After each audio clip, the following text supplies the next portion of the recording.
Hey,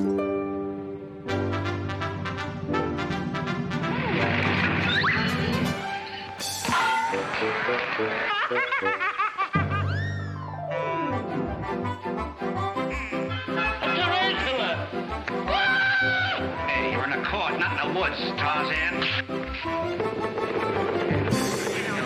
I'm a victim of circumstance. Who you hit?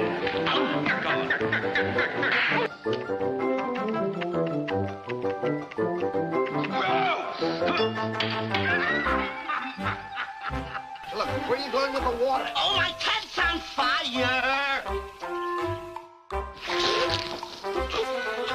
How's that, huh? What's the matter with you?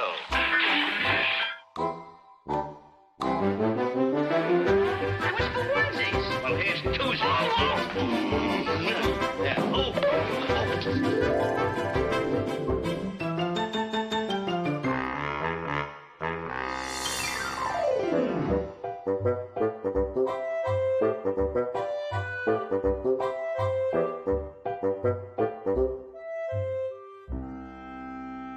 Almost everyone is familiar with the screen characters of Curly, Moe, and Larry, and most people know Shemp, Joe Besser, and Curly Joe.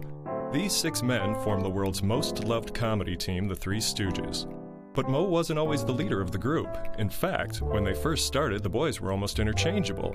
The development of their screen characters was a slow process of evolution that took many years of refinement. Do that again. Do that again. It took. He's wrong. So this is the way, isn't it? In the beginning, the Stooges worked for a brilliant vaudeville comedian who essentially created the concept of Stooges. Ted Healy was born Charles Ernest Lee Nash on October 1st, 1896 in Kaufman, Texas. He moved to New York with his parents and grew up planning to pursue a career in business, but was bitten by the showbiz bug early on.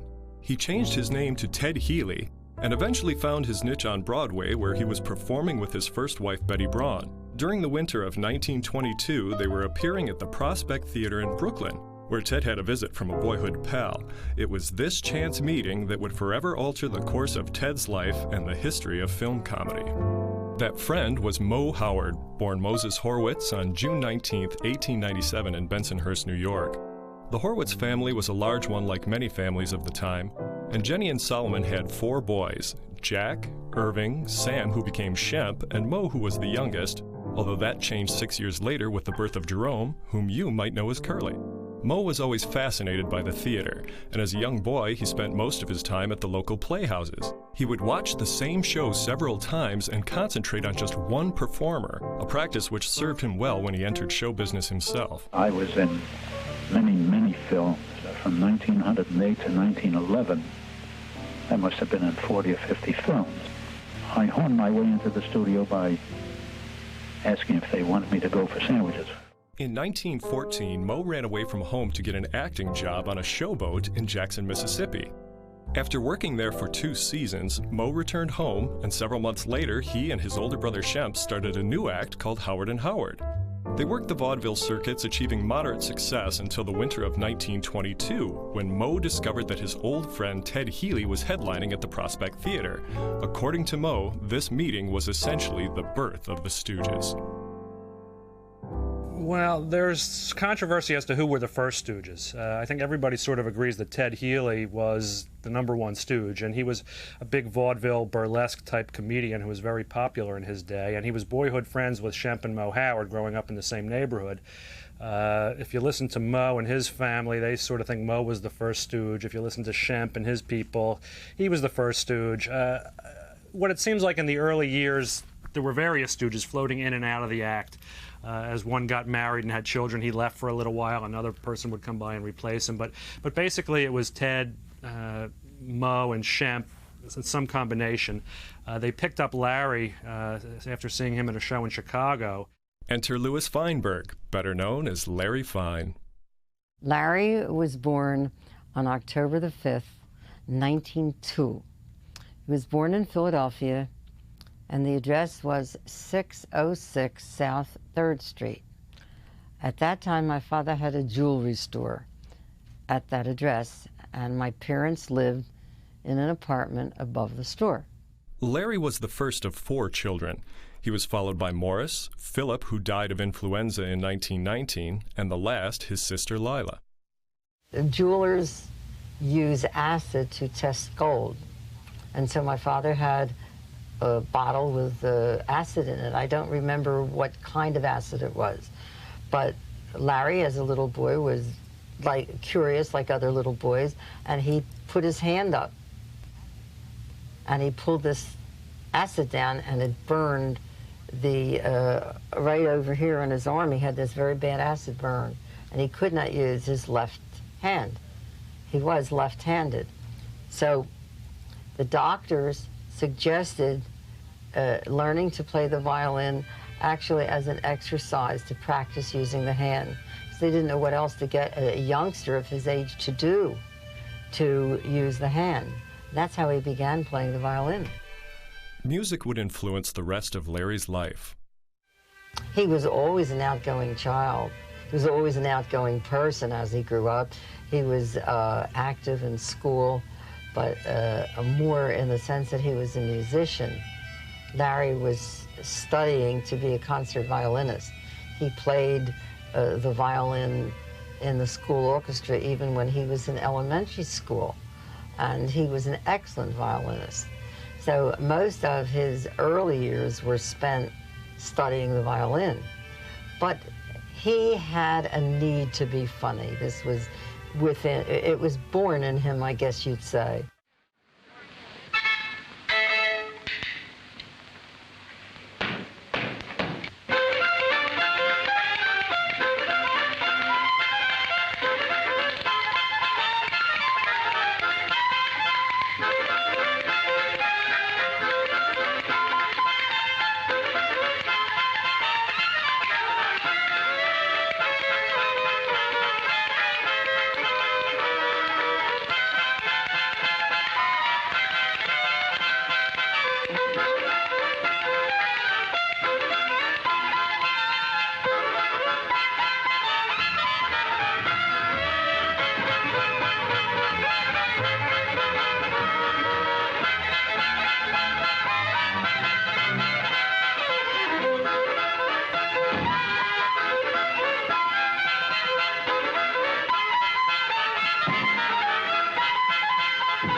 Larry also loved sports. He tried boxing under the name Kid Roth, but his parents disapproved and he quickly returned to the theater. He worked in dozens of small shows and eventually teamed with his sweetheart Mabel Haney and her sister Loretta for a singing and dancing act which they called the Haney Sisters in Fine. But in 1925, Larry was working as an MC at Fred Mann's Rainbow Gardens in Chicago when he received a once-in-a-lifetime offer. Ted Healy was working in Chicago with Shemp and Moe Howard, who were his Stooges. I don't recall which one of them. I think it was Shemp, who went to see the show. And he came back and told Ted, I saw someone that I think would fit into our act very well. So Healy said, would you like to be one of the Stooges, make three out of the two, you know? And he said, yes, I'd love that. He says, okay, I'll give you $90 a week. Fine. He said, I'll give you an extra 10 if you throw that fiddle away. In that same year of 1925, Moe married Helen Schoenberger, and shortly afterward, Shemp married Gertrude Frank, whose nickname was Babe. The four boys worked the vaudeville circuit until Ted and Shemp left to join a Broadway show called A Night in Spain. During this period, Larry married Mabel Haney, and eventually he and Moe rejoined Ted and Shemp in the Broadway show A Night in Venice, which became a hit. This paved the way for better bookings and eventually an appearance at the prestigious Palace Theater on Broadway. A talent scout from Fox Studios hired them for Rube Goldberg's feature Soup to Nuts. Healy was making over $1,000 a week, while the Stooges' salary remained at the usual $100. See, the Stooges were my father's employees, and they came as an act, and he was the one that was paid, and he paid them. And this caused a lot of friction, especially with Moe, because he was a better businessman than probably any one of the other four were. They didn't care for the pay inequity, but in their eyes, it was a shot at the big time. Unfortunately, the film only received lukewarm reviews, but the Stooges received high praise for their performance. Fox studio heads noticed the great reviews for the boys and offered them a solo contract. But when Ted caught wind of the deal, he immediately went to the Fox brass and forced them to withdraw the offer. In his eyes, they were breaking up his act, and after all, they were his employees. So when the Stooges learned that the deal was off, they decided to strike out on their own. Three boys left Ted Healy because they were offered more money in the RKO Orpheum circuit. How much, I don't know. So he needed three replacements. They couldn't use the name of Healy Stooges, of the Three Stooges. So they called themselves Howard, Fine and Howard, Shemp, Moe, and Larry. Now, Ted's got an audition of Stooges. Now, I never saw that type of comedy before. You hit each other, poke your eyes. I never saw that. I never saw their act till I got an audition. I went on the audition, and I went up to say hello to Ted. He gave me a bang in the head you never saw in your life, and I got so mad. I jumped on him, bit his ear, grabbed his nose, hit him back. He says, "You're hired. Get in the corner." You know why he did that? Get the reaction from you. That was the whole thing. Ted had his new Stooges performing material that was identical to what Moe, Larry, and Shemp had done.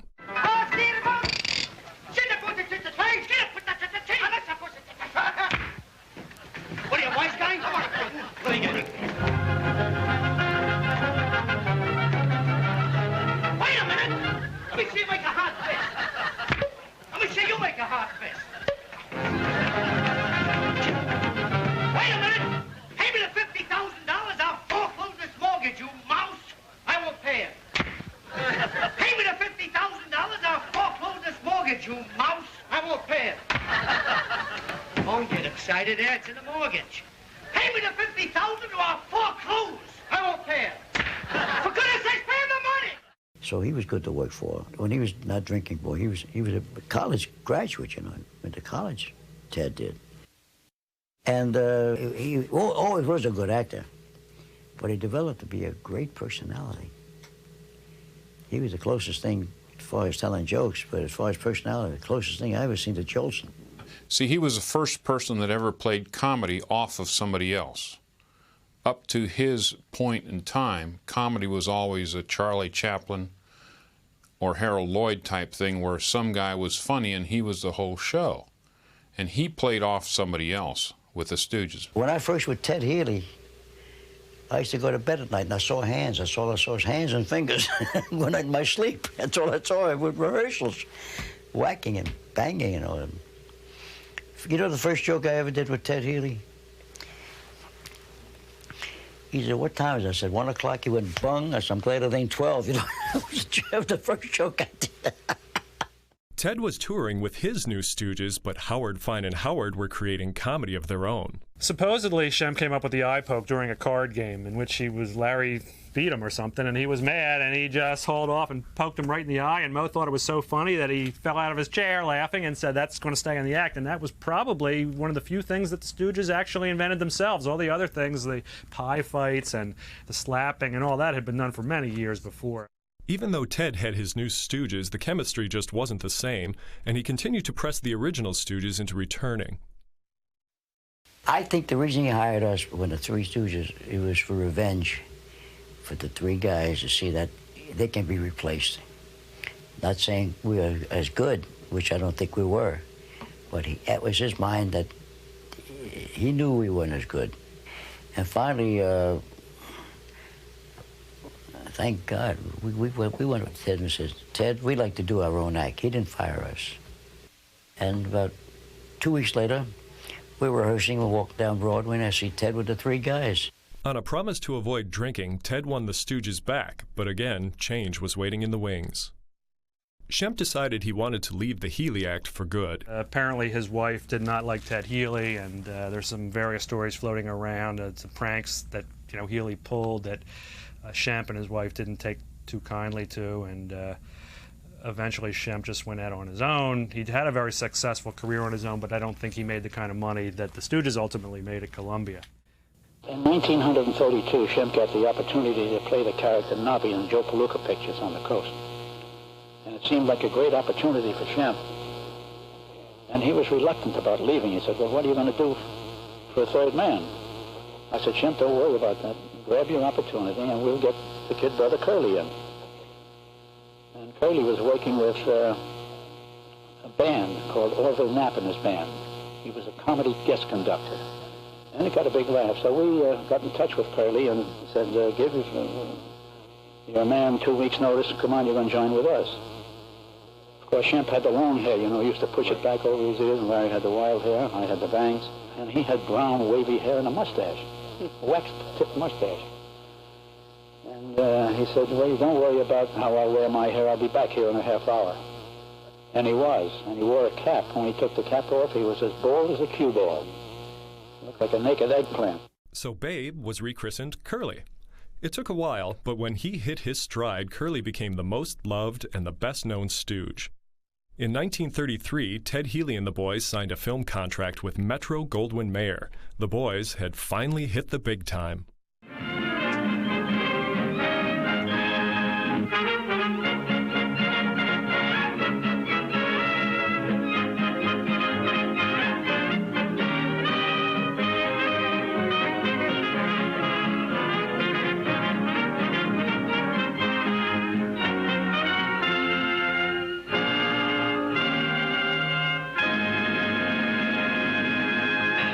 In their 1 year at MGM, they appeared in 6 feature pictures with big stars like Clark Gable, Joan Crawford, even Laurel and Hardy.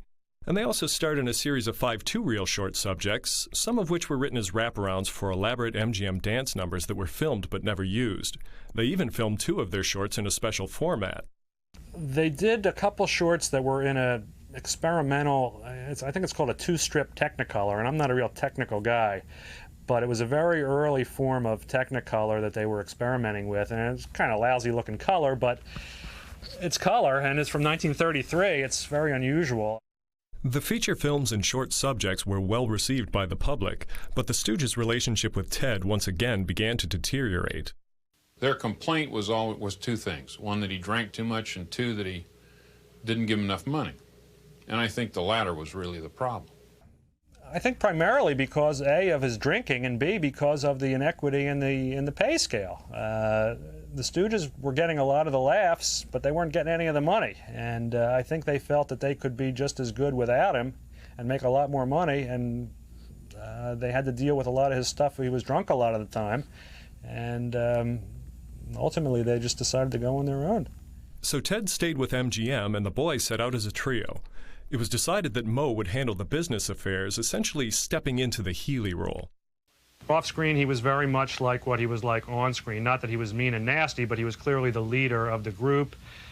He was probably the one who made most of the financial decisions and arranged a lot of the bookings and things like that and decided what was best for the team. It seemed like he was the one who had the biggest say. Moe landed a 1-film deal at Columbia Pictures, and if the results were favorable, the studio would offer them a long-term contract. So the boys co-starred with Marjorie White in a 20-minute rhyming short subject called Woman Haters. As soon as they finished, they began writing a treatment for another comedy called A Symphony of Punches, which they presented to the studio heads, who were so impressed that the boys were given a 7-year contract with yearly options. A Symphony of Punches was retitled Punch Drunks and became their second short. But more importantly, Howard, Fine, and Howard finally received the billing that would stay with them forever. They became the Three Stooges. We did nine films a year, and we had, under the contract, we did those in 40 weeks. We had 12 weeks off, in which we did personal appearances. The Stooges evolved into very specific characters. The whole Larry impersonation that I do is, it's a product of watching the Stooges for so many years, so many times, having everything memorized perfectly. And one day, there was just nothing left to like about them. There was no more surprises. You knew it so well. So I began to watch it in a different way. I would just turn on the TV and I would just watch one thing and one thing only. I would pay no attention to Moe and Curly, because that's where usually the attention was. They'd get into a fight and Moe would do a number on Curly. Meanwhile, no one ever can say that they watched what Larry was doing all this time. And I began to look at the faces he made and the things that he said. Like when Moe was beating on Curly, you were just watching them. But if you took the time to look at the other side of the screen, you'd see, you know, and I began watching that. And then I began paying attention to his voice. And I realized that how much Larry was like the Keith Richard of the Stooges. You know what I mean? It's like without Larry, they wouldn't have had any kind of relationship. It would just be here all the time, and nothing like setting little blazes here and there, like when Moe would climb a ladder and you knew he was going to fall and break his ass. But the one little thing Larry would say before it all happened, and you knew it was going to happen, he'd go, "Be careful, Moe," you know. And it just, to me, that was bedlam. That was like the thing that lit the comic fuse. Larry with the bushy hair, he was, you see, he couldn't talk tough to me because that would be the wrong thing to do. You'd have belt in the mouth anyhow if you did.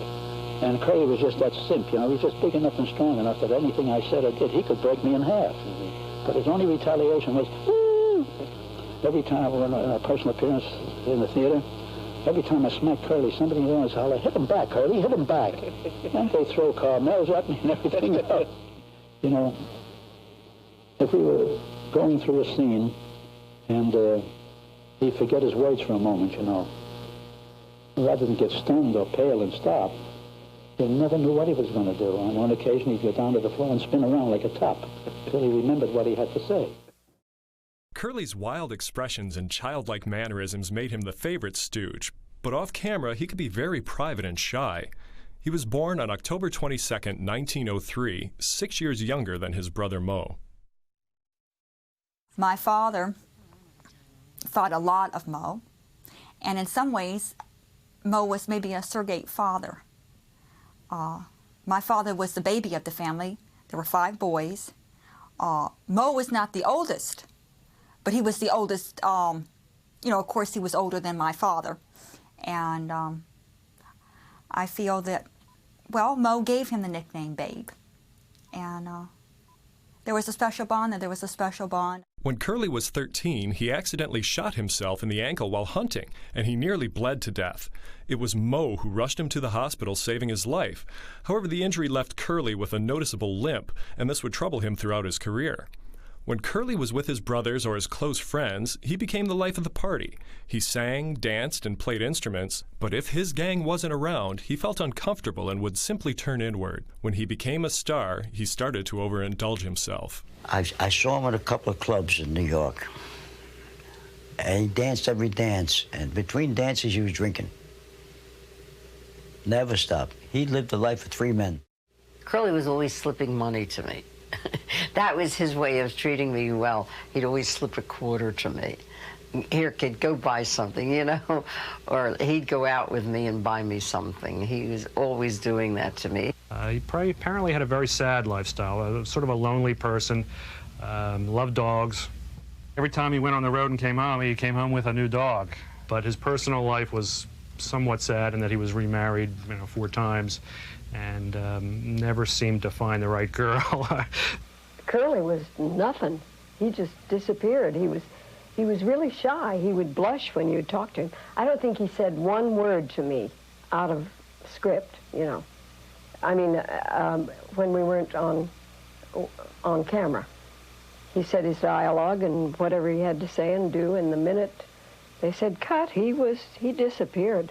Although his private life was troubled, his work with Moe and Larry was unparalleled.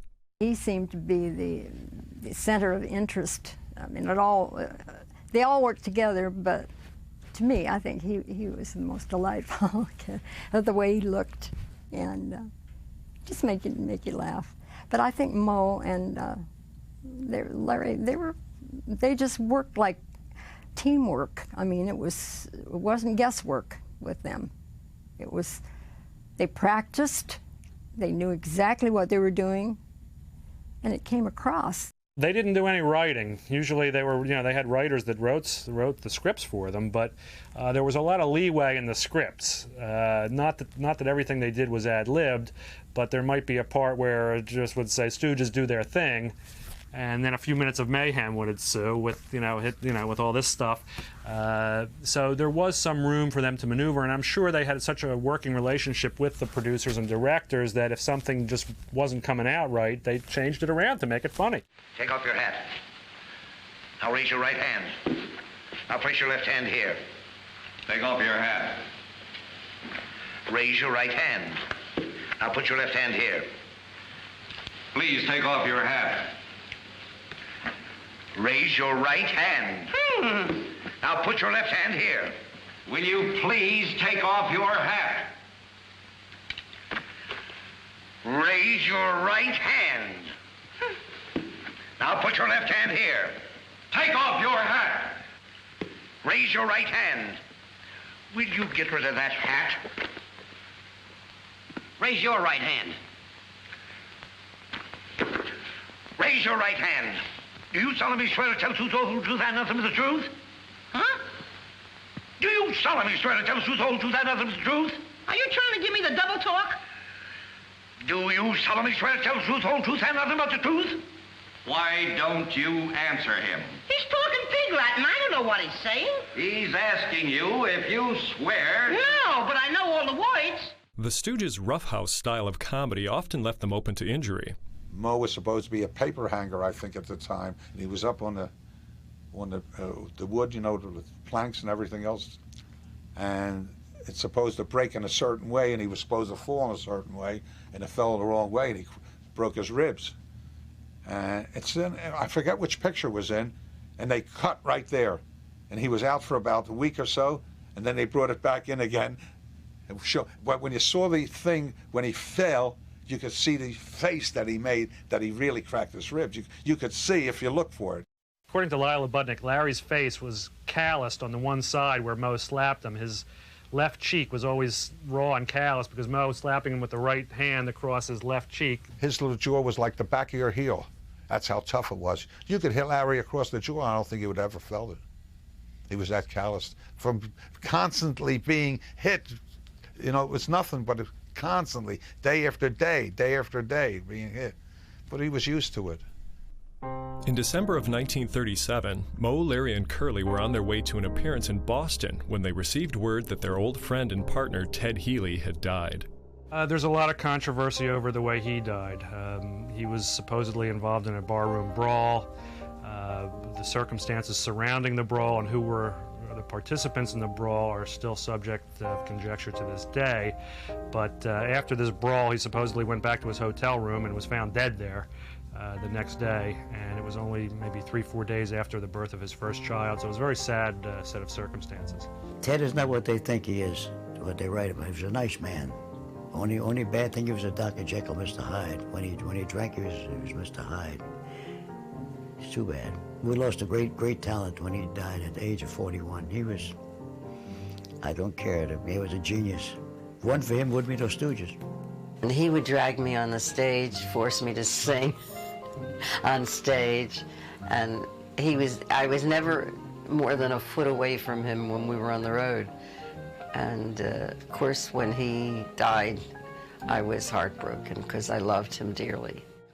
They had a stormy relationship, but they were boyhood friends with him. I think there was always a place in their hearts for him. They liked him. They were friends with him. But he just, went a little too far, and they really had no choice but to leave him.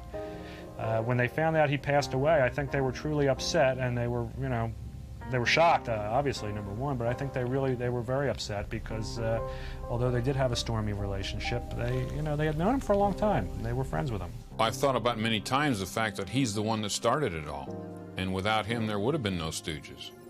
And the fact that he was celebrating my birth, which caused his death, of course, is highly unusual. It's very strange. Three Stooges comedies often incorporated contemporary events into the plots. During World War II, they were one of the first teams to parody Hitler in their two shorts, You Nasty Spy and I'll Never Heil Again. Curly, Moe, and Larry were Jewish, and these films reflected a political statement as well as a personal one. Well, he was quite upset about it, naturally. I mean, anyone who cared about people was upset. And then you have to remember, we're Jewish, and so the war in Germany and what went on in Germany before the war with Hitler and all was extremely upsetting to all of us. I think when he was younger, when he wasn't one of the Stooges, and he was playing in vaudeville in the little acts in small towns, he was given a hard time in some small towns where they put him in bathrooms to dress, or they wouldn't let him, you know, go outside and dress in the backyard or something, or, you know, get that little Jew out of here. But listen, you hear that today. So it doesn't surprise you. The only difference is that 50 or 60 years ago, you kept your mouth shut. Today, you don't. The Stooge comedies were more popular than ever, but Curly's health was beginning to deteriorate. Curly hadn't been well. None of us realized just what was wrong with him. We know now that he'd had a couple of slight strokes. And Three Little Pirates was sometime after he'd had those strokes, but from time to time, he became almost his old self. And in Three Little Pirates, he was, in my opinion, excellent. He had recovered. We had high hopes that he would be perfectly all right, but as we now know, he wasn't. And on the very next picture, he folded up. He had a stroke that disabled him. The stress of Curly's personal life began to take an obvious toll. He had been married 4 times, drank too much, suffered from high blood pressure, and was rapidly gaining weight. In May of 1946, Curly's hard living caught up with him, and he suffered a paralyzing stroke on the set of Half-Wit's Holiday, and he was forced to retire from the act.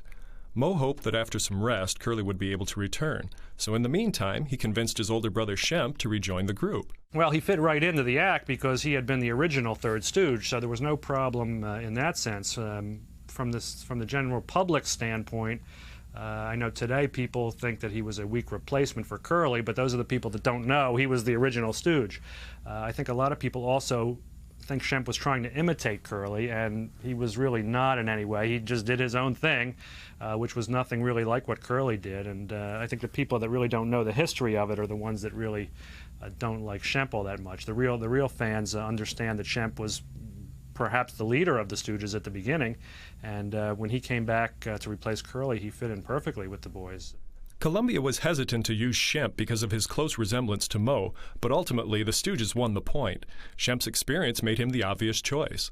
He was in 100 or more films on his own between 33, 34, and 46. During that 13-year period, he was probably in 90 or 100 films on his own. He had his own series of which he was the star at Columbia, where there were several. It was the Shemp Howard series, and you know there were he was the head Stooge, and the other people were the knuckleheads. Shemp Howard had been born Samuel Horwitz on March 17, 1895. According to Moe, their mother had a very thick accent, and when she called out for her son Sam, it came out sounding like Shem. When his brothers took to calling him Shemp, the name stuck. Shemp was the most darling man I've ever known. He also was kind to me as a child, because you have to remember the original group was Larry, Moe, and Shemp. He knocked me out when he was serious. That's when he was scared to death of his own shadow. Walked down the street, he's always looking back, see if there's anybody following him. And when he'd go in the hotel room, he'd lock the doors and put chairs by it so nobody could get in, lock the windows. Always waking up, see if anybody's there. You know, he's scared. He's that type of guy. That's why he's always walking around that way to town. He was that way, you know. That was his character. Off camera, he was a warm, loving, laid-back family man, and he preferred to spend his time playing with his son Mort or watching the fights. But on screen, he had a character that was wild and unpredictable.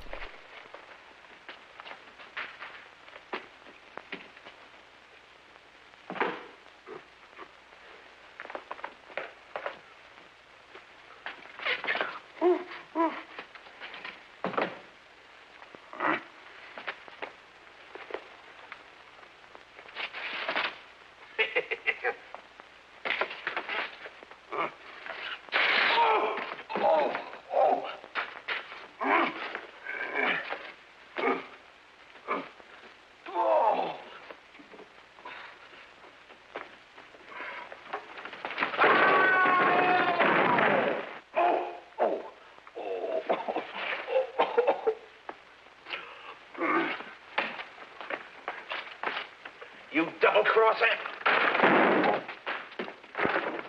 Oh. Oh.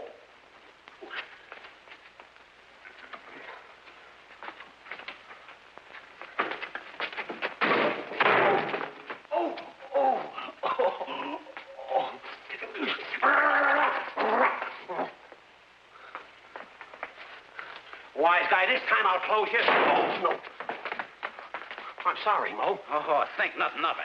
Oh, gee, thanks. You're welcome.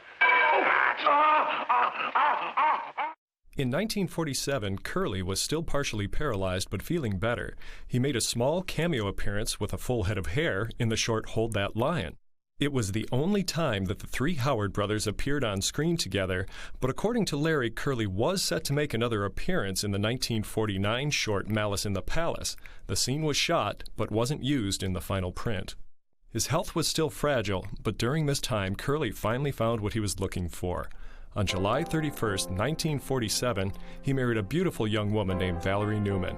They had a baby girl named Janie, and for the first time in his life, Curly was truly content. They got married in 1947, and he died in 1952. They had a good marriage, and they seemed to have a lot of good times together. Unfortunately, into the marriage that he got, strokes and became sick after I was born. She would want him at home as much as possible. But he wasn't, from my viewpoint or what my mother expressed, at least in parts of the marriage, an invalid or anything like this. He, at this time in his life, enjoyed a family and seemed to have a certain peace and contentment, and he found his niche of being the family man, which is probably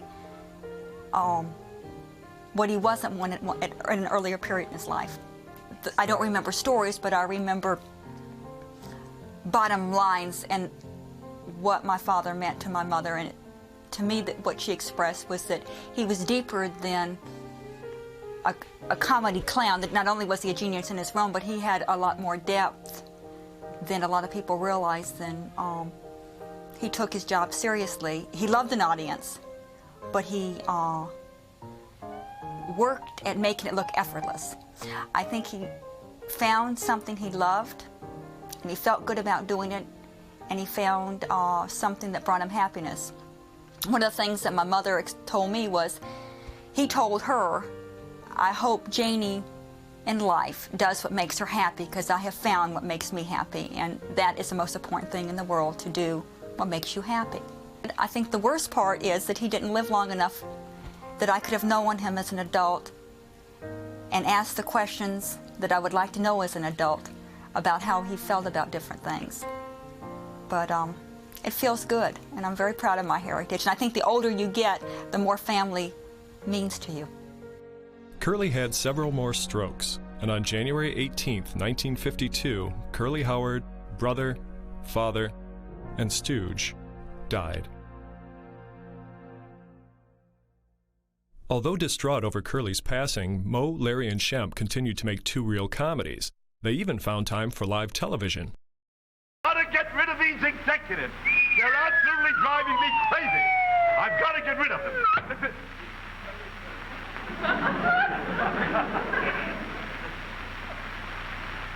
That's a sandbag. That's dangerous, you know that? That could kill someone.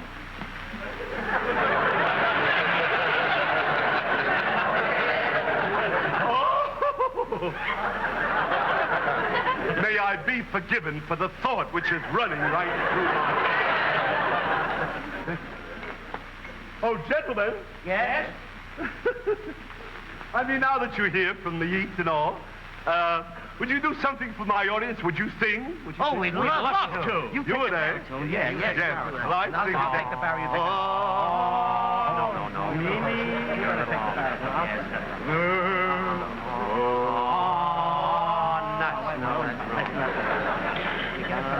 Boys, here, wait, look, boys. Look here, just stand here. Stand right around the inkwell here, just like that.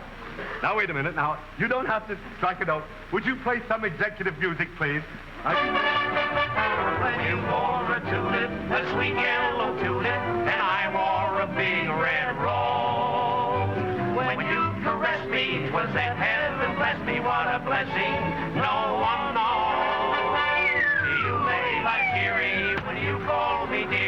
was down where the bluegrass grow. Your lips were sweeter than tulip when you wore a tulip, and I wore a big red rose. I met her in a garden in an old Kentucky town. The moon was shining down. No! Don't dance out of this position, boy. The yellow tulip in Just sing like that. Upon your throat you pinned a rose of red. When you wore a tulip, a sweet yellow tulip, and I wore a big red rose. When you caressed me with that heaven, bless me, what a blessing. No one knows. You made like Geary when you called me dearie, was down where the bluegrass grows. Your lips were sweeter than tulip when you wore a tulip, and I wore a big rose. I met her in my garden in an old Kentucky town. The moon was shining down. She wore a gingham gown. I kissed her as I placed a yellow tulip in her hair. Upon your coat you pinned a rose so rare. And you wore a tulip, a sweet yellow tulip, and I wore a big red rose. When you caressed me, and never touched me on a blessing, no one knows. You made like Geary when you called me dearie, was down where the bluegrass grows. Your lips were sweeter than tulip when you...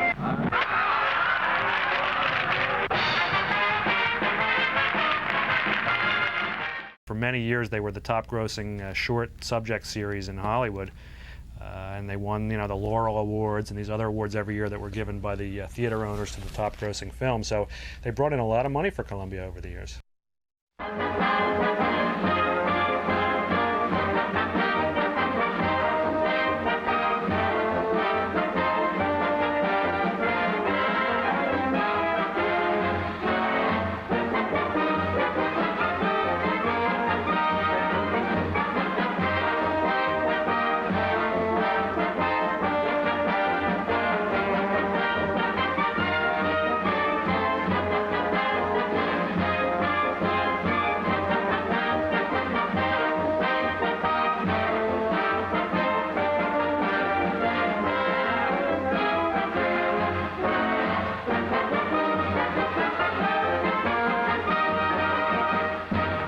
Unfortunately, the major studios were slowly beginning to phase out short subjects. Less time and effort went into the scripts and production, and as a result, the end product was sometimes inferior. Moe was hoping he could get Columbia to put the Stooges into another feature picture, but before anything could be planned, fate struck another crushing blow.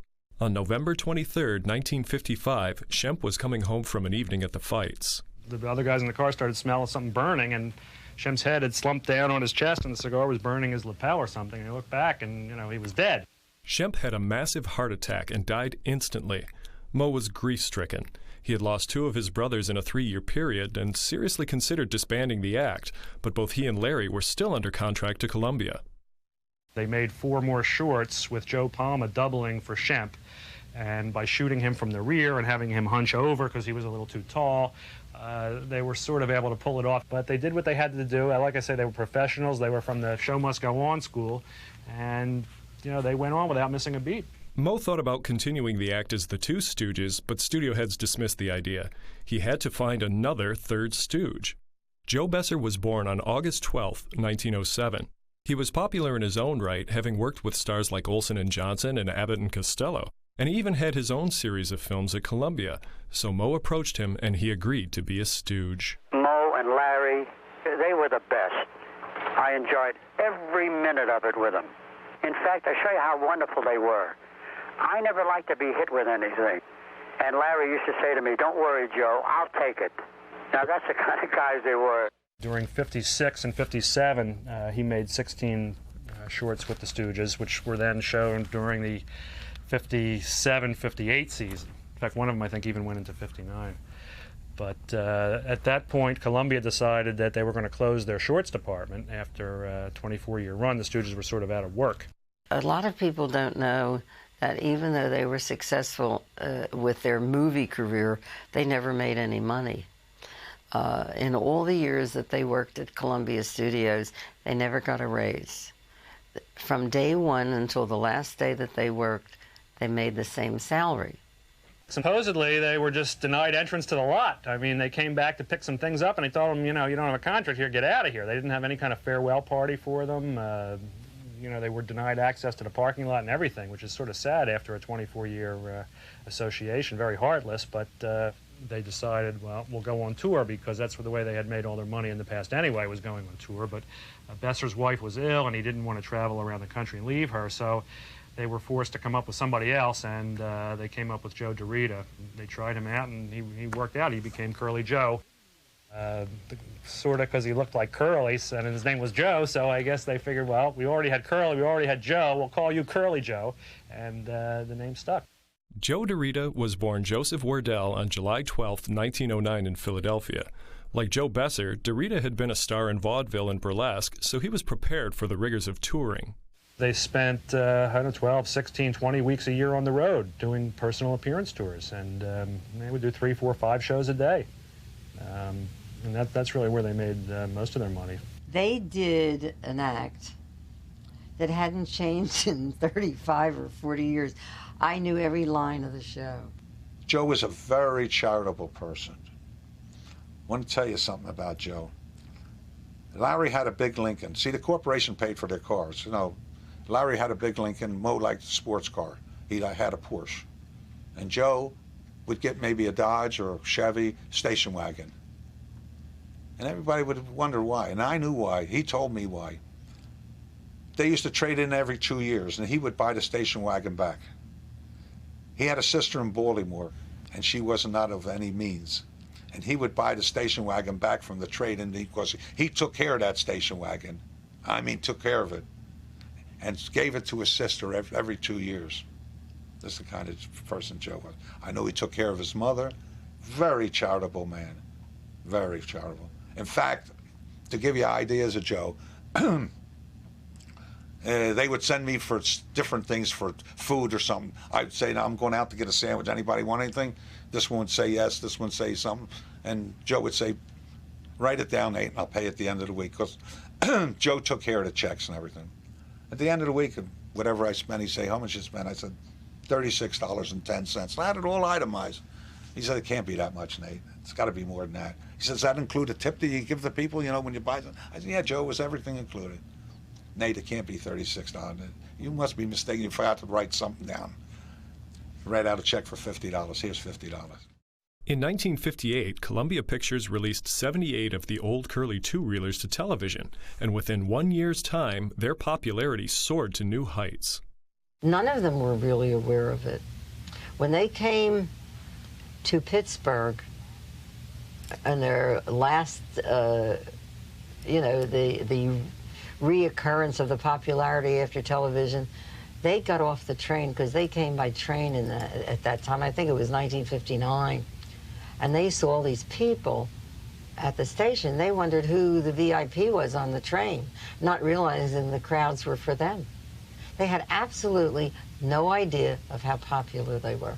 Joe DeRita brought his own comic style to the act. Obviously, he had big shoes to fill, but he was a veteran performer, too. It wasn't like he was just a nobody. He wasn't perhaps as well known as Joe Besser was at the time when Besser came in. Most everything was discussed with Larry and Moe, whether they would take something or do something or anything. Not one person made the decision. Then after Joe joined him, Joe was like a junior partner, let's put it that way. And Larry, after a couple of years, said to Moe, this I know, let's make him an even partner. I don't know what the partnership was at that time. Maybe it was 40, 40, and 20. So Moe says, why? We've been for years this way, you know? Why should he get part of the good amount? So Larry says, look, between 20 and 33%, there's not that much difference, Moe. And you're making them feel like he's part of us. Like this, he feels like he's a nothing. He's a drag on it. Let's make him feel. And that's what they did. They made him an even partner. Larry forced it on Moe because I told you Moe was thrifty. That I didn't say cheap. He was thrifty. Outside of their working relationship, it was not really a close friendship because they spent so much time together in their working relationship that they each went their separate ways with their families. They got together on big occasions. But they each had their own families, and they didn't spend that much time at home, so that when they were at home, they wanted to spend as much time as they could with their families. So they did not socialize on a day-to-day basis. Joe DeRita was a very funny guy. Nobody realizes the sense of humor. And Joe would, like, once in a while say to me, "Hey, Nate, it's very quiet. Let's jazz up the place." I said, "What do you want to do, Joe?" And Joe and I were very friendly. He said, "Let's play cards together." He says, "We'll play gin. You make some dumb moves, and I'll make some dumb moves. And you'll see what'll happen." So I'm playing gin, and Larry's looking over my shoulder, and I'll make a dumb move. "Oh, what a stupid move you made, you know." I did it purposely. And then Moe would go over to Joe's and look at his. "Joe, do you know how to play gin? You really know how to play? I don't think you know how to play gin." So Larry would say, "Let me take your hand. I'll show you how to play." And I would go and look at him. Moe would take Joe's hand, and then the two of them would start fighting each other. They would be playing for pennies, 1, 2, and 3, not Ronnie or gin or anything like that. And they would argue like hell. Joe and I would stay in the other room and laugh like hell. He says, "We started something." The boys were back on top, and the studio that had fired them in 1957 wanted them back, this time for a starring feature picture called Have Rocket, Will Travel. Extra! Scientists establish visual communication with rocket in flight. History is being made on the proving grounds of the National Space Foundation as scientists prepare for the ultimate total triumph over space. Within a matter of moments, you will, for the first time, see the interior of a space rocket in flight. Here's the countdown. 5, 4, 3, 2, 1, blast off. And now the wonders of electronic science enable us to see the interior of the rocket. Oh no, what's this? Oh my, not them. Yes, it's the Three Stooges who are making history all right, but laugh history in their first full-length feature motion picture, Have Rocket, Will Travel. They're throwing things at us! Duck! Try to contact Earth.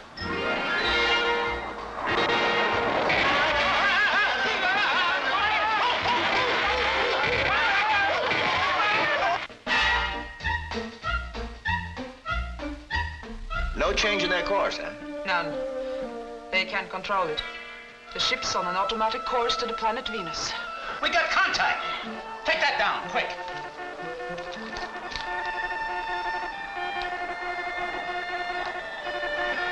What's it say? Beep, beep, beep, beep, beep, beep, beep, beep, beep, beep. Get out of here. Hey, the television's on.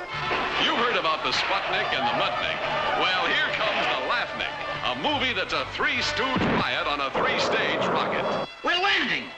For the first time, the world's craziest comedians are really out of this world. Or admit it. We did it. Have rocket. We'll travel in space.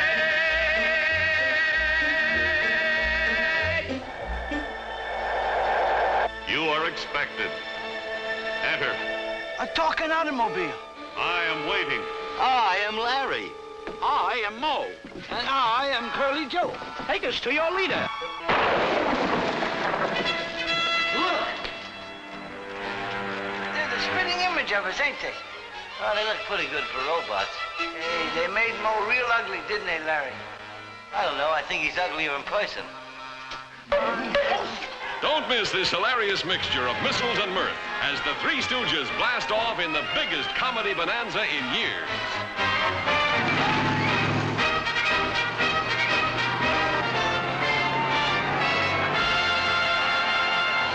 The Stooges did several more features between 1960 and 1969, and their last film for Columbia was The Outlaws Is Coming. The Outlaws is Coming. What a wonderful experience. I think we did that in 1964, 65, I'm not sure. Our first meeting at the Columbia Ranch one morning quite early. And I went into makeup and got on my Western duds and came out in the street. And I saw Larry Fine sitting in a chair. And I think his wife was yelling at him about something. And then actually the guys were very serious off camera. their demeanors. They were really very serious artists in their own way. And I was impressed with how quiet they were in respect to their screen personae. I thought Moe basically, in talking to him here and there while we were filming, was a kind man and serious, almost professorial in a way. Larry was a warm sort of person and always, had a word for somebody and would always spend time. Joe DeRita was Curly at that time, and he was more gregarious and I think outgoing and communicative. I enjoyed all of them, but I suppose I spent more time talking with Joe because he seemed to want to talk a little more than the others. There were a number of silly, bizarre, wacko things that happened while we were filming The Outlaws Is Coming. As guest villains, we had disc jockeys from all around the country, and Norman Maurer and the Stooges figured that would help promote the movie if they put the disc jockeys in the picture as villains, gave them roles. And so, you can imagine with maybe 20 radio jocks all competing for attention, it was kind of silly and fun. And I think the funniest little incident with the picture that I remember, the main thrust of the plot was that we were trying to save the buffalo. I was the young lawyer from Boston, and I had the same interests, and that's how we got together. But anyway, so we spent the movie trying to save the buffalo. The wrap party at the end of the movie, Moe says, "Okay, everyone's invited to my place in Bel Air for a buffalo barbecue." And that sort of typifies these 3 restless nights. I never really spent much time with him away from the set. People don't do that often in Hollywood. You're doing a series and you spend 18 hours a day with people and you just kind of want to get away from them. I think it's probably more healthful that way. I wanted to go home with the Stooges every night, but they wouldn't let me. In 1969, Moe, Larry, and Curly Joe started work on a self-produced comedy travelogue series called Kook's Tour. During the last few days of filming the pilot, Larry suffered a major stroke which forced him to retire. They were able to patch together a 1-hour version of the pilot, which nothing ever happened with. But that was really the end of the Stooges as we know it. And once he was able to really handle himself, he was able to speak pretty well again, because in the beginning he could not talk. He decided he wanted to go live at the Screen Actors Guild country house. And he applied to go into that. That's in Woodland Hills. It's a magnificent place. And he moved into that, and he lived there for the last 6 years of his life. There were a lot of other people that were in the motion picture home too that, he got friendly with, and he befriended other people in Hollywood, Ed Asner, the guy from the Mary Tyler Moore Show, and a couple other people, Ted Knight, also from that show. I know that they played shuffleboard together and stuff like that. It was obvious that Larry couldn't continue, so Moe and Curly Joe contacted their old friend character actor Emil Sitka to assume the role of the middle stooge. They had played with the idea, and Sitka was supposedly even hired and signed, sealed, and delivered to work on a picture, but things fell through, and that group that would have been Moe, Sitka as the Larry role, and Joe DeRita as the third stooge never materialized as a group on film. Moe started to work as a solo. He gave interviews, lectured at colleges, and made dozens of TV appearances. And even though Larry was still partially paralyzed, he too was able to appear on local talk shows. He seemed to be doing well when he suffered a second stroke, which further slurred his speech. 2 months later, he had a massive stroke, which put him in a coma. Larry died 2 weeks later on January 24th, 1975. Moe was heartbroken over the news of his old friend's passing, but continued to work even though he developed lung cancer. They were trying to work on a film as late as '74 with Sitka again, but apparently Sitka kept getting a call, we're going to film next week, we're going to film next week, we're going to film next week, and then Moe died, and that was the end of it. Moe died May 4th, 1975, just 4 months after Larry. Moe's passing brought an end to the world's longest-running comedy act. Joe Besser continued to work in TV and films and take care of his wife Ernie until his death on March 1st, 1988. Joe DeRita retired from show business and lived happily in North Hollywood with his wife Jean until he passed away on July 3rd, 1993. The Stooges are gone, but their legacy of comic mayhem will make us laugh for generations. To me, the Stooges weren't based on any kind of reality. As a kid, I even knew that. I liked seeing people get hit in the head with hammers. Then he smacks him on the head like that. But I've also been able to create original characters based on the Larry voice, like for cartoons like Ren and Stimpy, where Stimpy the cat is, his voice is very much based on Larry Fine, except it's all jazzed up. I think the Stooges will be popular long after we're all gone, because they are poking fun at life. There are some shows that have that effect. Make people laugh and smile and hit each other. I don't know. Sweetly! Would you play some executive music, please? When you wore a tulip, a sweet yellow tulip, and I wore a big red rose. When you caressed me, 'twas that heaven blessed me, what a blessing, no one knows. You lay like dearie when you called me dearie, 'twas down where the bluegrass grows. Your lips were sweeter than tulip when you wore a tulip, and I wore a big red rose. I met her in a garden in an old Kentucky town. The moon was shining down. No! Don't dance out of this position, boy. Just sing like that. When you wore a tulip, a sweet yellow tulip, and I wore a big red rose. When you caressed me, was that heaven blessed me, what a blessing, no one knows. You made like Gierucki when you called me. Wow, wow, wow, wow, wow, wow, wow, wow.